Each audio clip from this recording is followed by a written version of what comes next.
The first thing you'll do in Photoshop is either open a file or create a new file.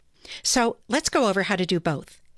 When you launch the latest version of Photoshop CC, you may see a start screen that looks something like this. If you wanted to open an existing image, you could go to the Open button on the start screen and click, or if you wanted to create a new image from scratch, you could use the New button on the start screen.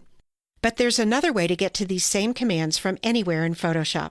So even if your start screen isn't showing, you can always go up to the File menu at the top of Photoshop and choose New or Open from there.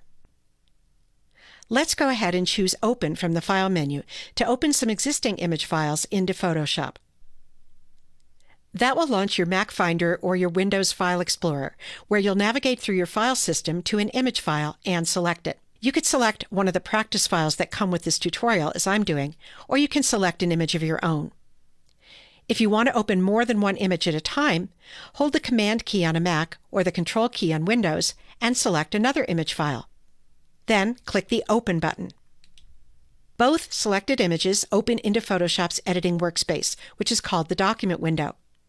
At the top of the Document window, there is a tab for each open image, and the tab tells you the name of the image. If you want to see another open image, just click its tab. So that's how to open existing images. Let's leave those open and talk about how to create a new image from scratch.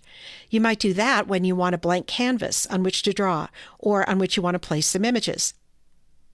So this time, from the File menu, let's choose New.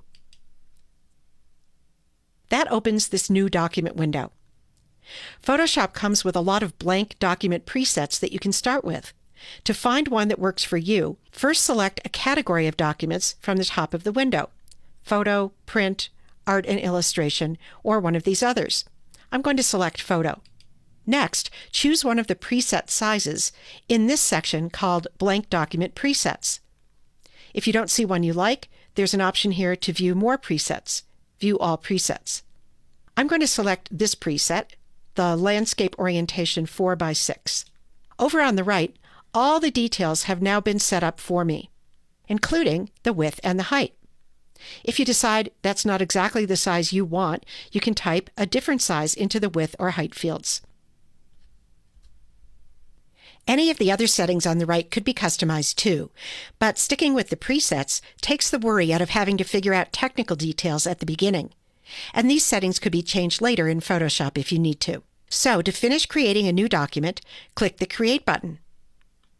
And your new blank document opens in Photoshop, ready for you to add a photo, text, or maybe a shape, all as you'll learn to do as you continue through this tutorial series.